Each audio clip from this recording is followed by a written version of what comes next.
Hello friends, मैं अजय कुमार और आप देख रहे हैं मेरा YouTube channel study with Ajay Kumar में। दोस्तों आज हम लोग क्लास 10th का प्रश्नावली 1.2 का क्वेश्चन नंबर 6 का हल करने जा रहे हैं। इससे पहले क्वेश्चन नंबर 1 से लेकर 5 तक हम लोगों ने हल कर चुका है। अगर आपने नहीं देखा तो प्लीज़ मेरा यूट्यूब चैनल में जाकर देख सकते हैं, सभी प्ले लिस्ट में डाला गया है। तो चलिए स्टार्ट करते हैं फटाफट क्वेश्चन नंबर 6।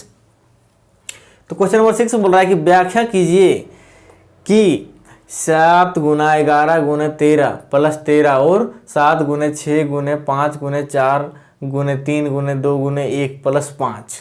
ये हमारे पास दो नंबर है, ठीक है। उसका गुणन के रूप में लिखा हुआ है और बोला कि ये संख्या भाज्य संख्या क्यों है।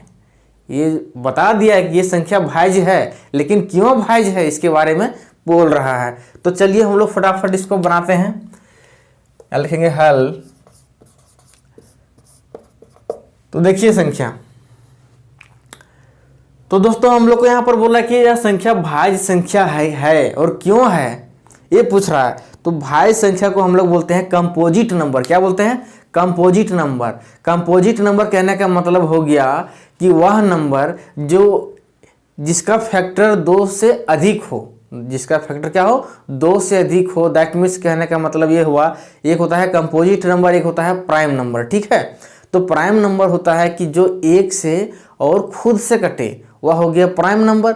और दूसरा हो गया कंपोजिट नंबर। दैट मीन्स इसका 2 फैक्टर से अधिक होता है, जैसे एक से और अपने आप के अलावा कोई और संख्या से कट जाए, उसे हम लोग बोलते हैं कंपोजिट नंबर। हिंदी में बोलते हैं भाज्य संख्या। जैसे इसको थोड़ा सा भाज्य संख्या को हम लोग समझ लेते हैं कि हम लोग का मान लो संख्या है, मान लो सबसे पहले हम लोग लेते हैं नंबर संख्या से। तो 2 क्या है कि 1 से ही करता है और खुद 2 से करता है। तो ये हमारा आ गया किस में? प्राइम नंबर में।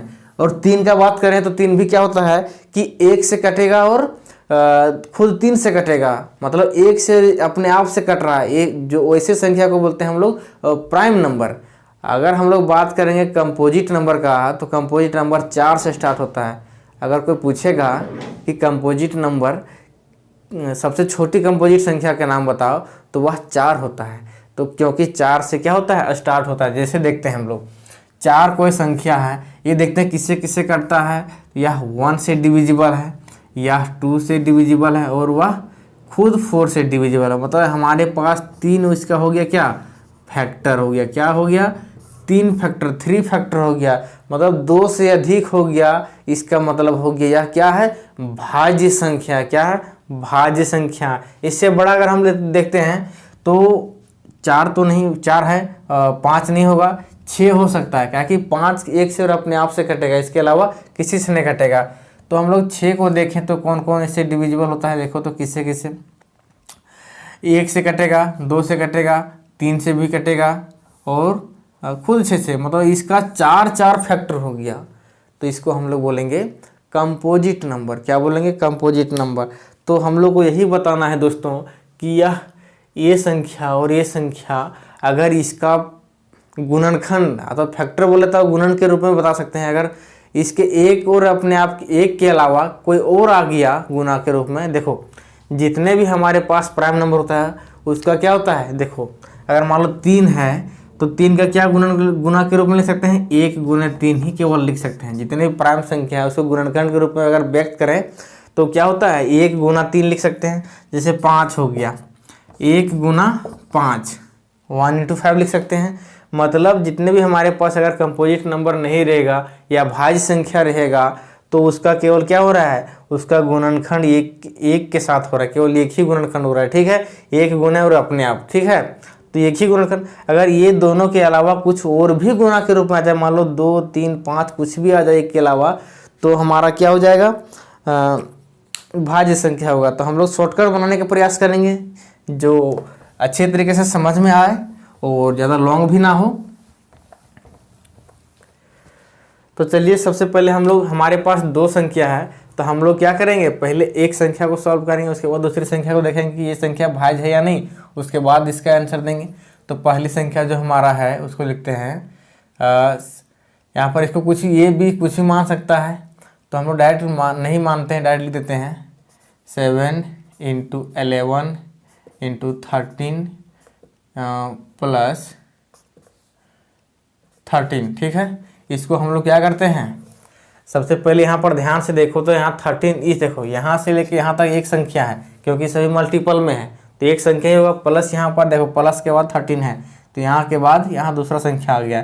तो हम लोग क्या करेंगे, यहाँ और यहाँ में देखते हैं तो 13 जो है वो यहाँ पर भी है और यहाँ पर भी है तो 13 क्या करेंगे, कॉमन ले लेते हैं। 13 कॉमन ले लेंगे तो हम लोग को क्या क्या बचेगा, सो देखो अगर यहाँ 13 निकाल देते हैं तो केवल 7 × 11 बचेगा, प्लस में यहाँ पर 13 निकल गया तो क्या बचेगा, ऐसा नहीं गलती नहीं करना कि यहाँ पर कुछ भी नहीं बचा, यहाँ पर बच रहा है 1, क्या बच रहा है 1, तो यहाँ पर हो जाएगा 13 × 11 7 जा 77 प्लस 1 क्या हो जाएगा 13 × 78।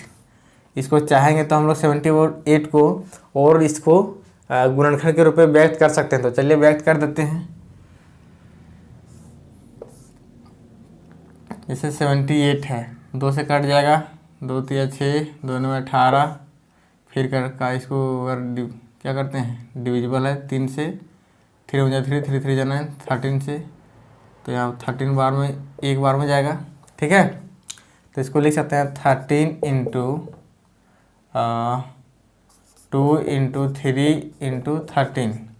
आने की हमारे पास देखो एक के अलावा यहाँ पर बहुत सारे गुणनखंड के रूप में आ गया। हम लोग अभी तक देखे हैं अगर कंपोजिट नंबर नहीं रहता है तो प्राइम, अगर अभाज्य संख्या रहता है, प्राइम नंबर रहता है तो उसका केवल 1 होता है गुणनखंड के रूप में, ठीक है, 1 और अपने आप। लेकिन यहाँ पर एक और इस संख्या में इतना सारे गुणनखंड के रूप में हम लोग क्या किए हैं, व्यक्त कर दिए हैं, तो यह हमारा क्या हो गया, यह भाज्य संख्या हो गया। यहाँ लिख सकते हैं अतः यह भाज्य संख्या क्या है, भाज्य संख्या है क्योंकि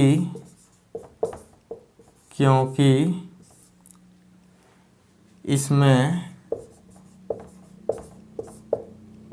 एक के अलावा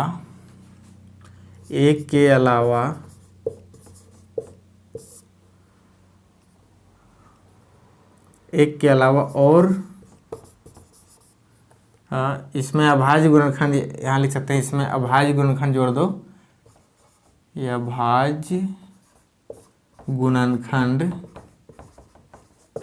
एक के अलावा और हैं, क्या है, एक के अलावा और है, या तो फिर यहाँ पर लिख सकते हैं 2 3, यहाँ पर एक के अलावा क्या है 3 है, वो भी लिख सकते हैं।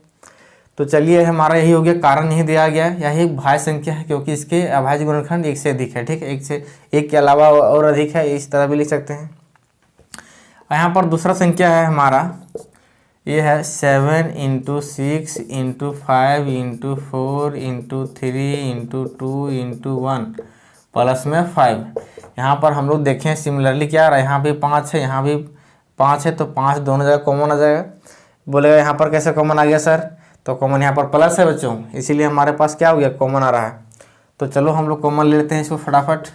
क्या बचता है यहाँ पर, 7 इसी में रहेगा, 6 भी इसी में रहेगा, 5 निकल गया तो 5 को छोड़ देंगे, यहाँ पर 4 बचा हुआ सब यही रहेगा, 3 × 2 × 1 प्लस में 5 निकल गया तो यहाँ क्या बचा, 1 बचा। लेकिन यहाँ 5 × इसको लिख सकते हैं 7 से 42, इसको मल्टीप्लाई कर दो पूरा तो कितना आता है, 3 6 6 6 24। शॉर्टकट में अगर मल्टीप्लाई करें तो ना लॉन्ग कट चल जाएगा,